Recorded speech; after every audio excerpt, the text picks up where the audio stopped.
नमस्कार दोस्तों। कल सुबह जब आपकी आंख खुलेगी और आपकी नज़रें अखबारों पर होंगी या टीवी चैनलों पर, तो आपको सब जगह एक ही बात मुख्य रूप से दिखाई देगी और वो है राम मंदिर।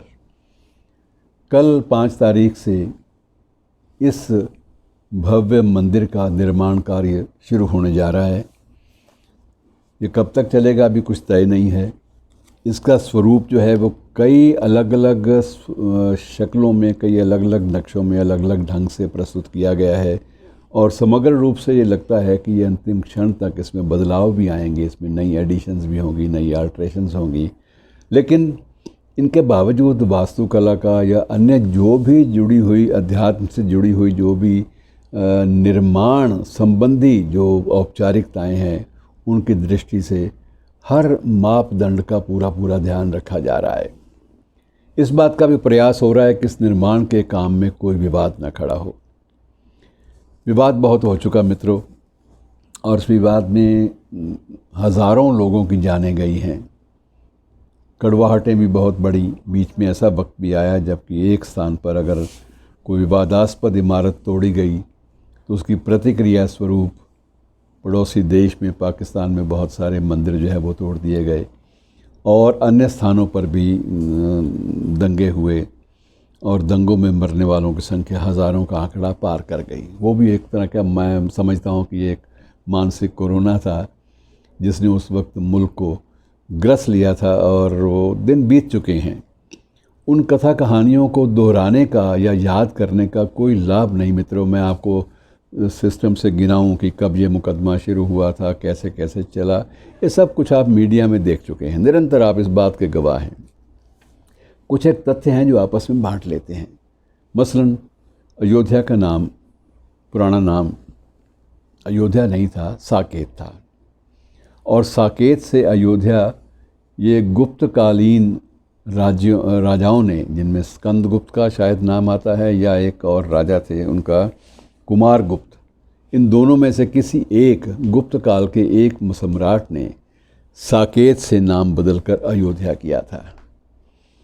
और सरयू तीरे का उल्लेख कमोबेश हर रामायण में मिलता है। तो सरयू नदी का जो है वो उल्लेख जो है वो सभी रामायणों में, कि इस वक्त लगभग 300 रामायणें प्रचलित हैं। मैं आपको बताऊं, इनमें सारी हिंदी या अवधी में या ब्रज भाषा में नहीं है, इनमें अलग अलग भाषाओं में है। तमिल में भी रामायण है, जावा और सुमात्रा और बाली द्वीप में वहाँ जो रामायण है बिल्कुल अलग ढंग की है।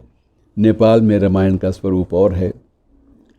एक ही प्रकरण को अलग अलग ढंग से अपनी अपनी आस्था, अपने अपने विश्वास और अपनी अपनी जानकारी के अनुसार बहुत सारे सृजनशील लोगों ने व्यक्त किया है। ये बात सही है, इसमें कोई दो राय नहीं हो सकती कि ये प्रकरण एक ऐसा है जो अंदर ही अंदर कहीं हमारे गहरे तक जुड़ा हुआ है हमारी आस्थाओं से। अब कई लोग प्रश्न भी करते हैं कि ये राम जो हैं, ये राम शब्द की व्युत्पत्ति उस काल के राम से नहीं है, उससे पहले भी राम का नाम था। कब से था कोई साक्ष्य प्रत्यक्ष रूप से नहीं मिलते, लेकिन ये उल्लेख ज़रूर मिलता है कि बहुत सारे वेदों में, वेदों का जो काल है वो रामायण से पहले का काल है, तब भी ये राम का नाम बीच में मिलता है। और राम के नाम की व्याख्या भी फिर विद्वानों ने अपने अपने ढंग से की। आप जानते हैं विद्वान जो है कितनी रोचक जानकारियाँ आपको देते हैं, और उन चीज़ों पर अविश्वास करने या विश्वास करने का, दोनों का कोई कारण नहीं होता। आपको भरोसा करना पड़ता है कि पढ़े लिखे लोग हैं, विद्वत्ता का चरम छू चुके हैं, जो कह रहे हैं वो ठीक ही होगा।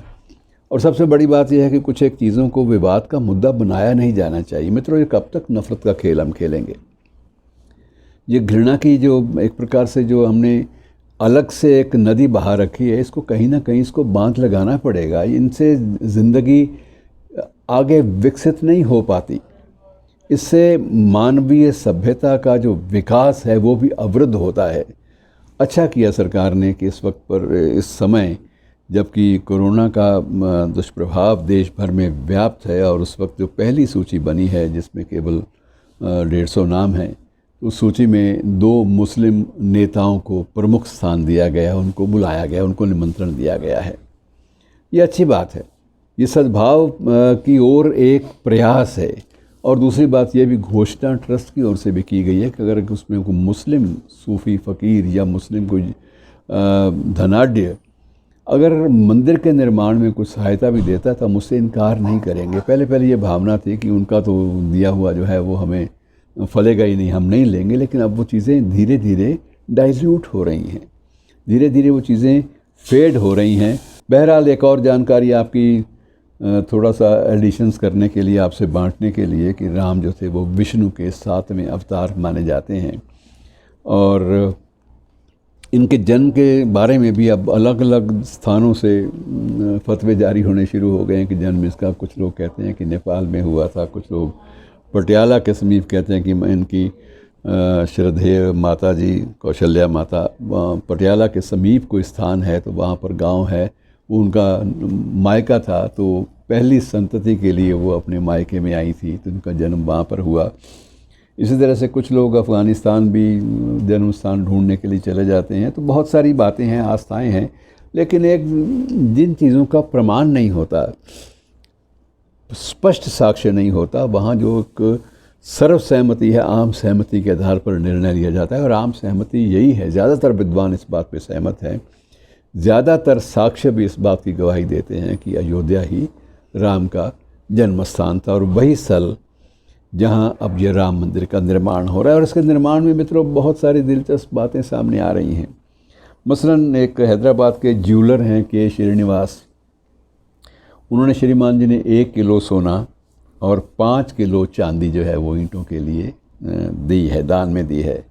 मुरारी बापू सिर्फ एक धार्मिक कथावाचक के रूप में हमारे सामने आते रहे हैं। उन्होंने अपने श्रद्धालुओं पर आधारित एक फ़ंड तैयार किया है और उसमें उन्होंने 5 करोड़ रुपए की राशि अपनी ओर से दी है। अब होगी तो दी है, और इतने बड़े मर्मज्ञ हैं गीता के, वो राम के भी मर्मज्ञ हैं और हनुमान जी का भी उनको पूरा आशीर्वाद बताया जाता है। तो ऐसे महान लोग हैं जो अपने मन से, खुले मन से इस काम के लिए, दान के लिए आगे आए हैं। और कई जगह 11 करोड़ रुपए भी मिले हैं, कहीं से 51 लाख के भी मिले हैं। मुख्यमंत्री वहाँ के योगी आदित्यनाथ, उन्होंने अपनी ओर से भी अलग से किया है, उप मुख्यमंत्री अपनी ओर से, सबकी राशियाँ लाखों में हैं, कुछ करोड़ों का आंकड़ा भी पार करती हैं। तो ये सारी चीज़ें जो हैं ये बड़े अच्छे ढंग से चल रही हैं और एक कामना करें कि कहीं ना कहीं ये विवादों का अंतिम अध्याय हो। मित्रों, कहीं ना कहीं तो हमें सुकून चाहिए, और सुकून के लिए जब आस्था से जुड़ा हो सुकून, तो उस वक्त यह है कि हमें कोई स्थान ऐसा चाहिए जहां हम कुछ आदर्शों की, कुछ इन चीज़ों की बात कर सकें।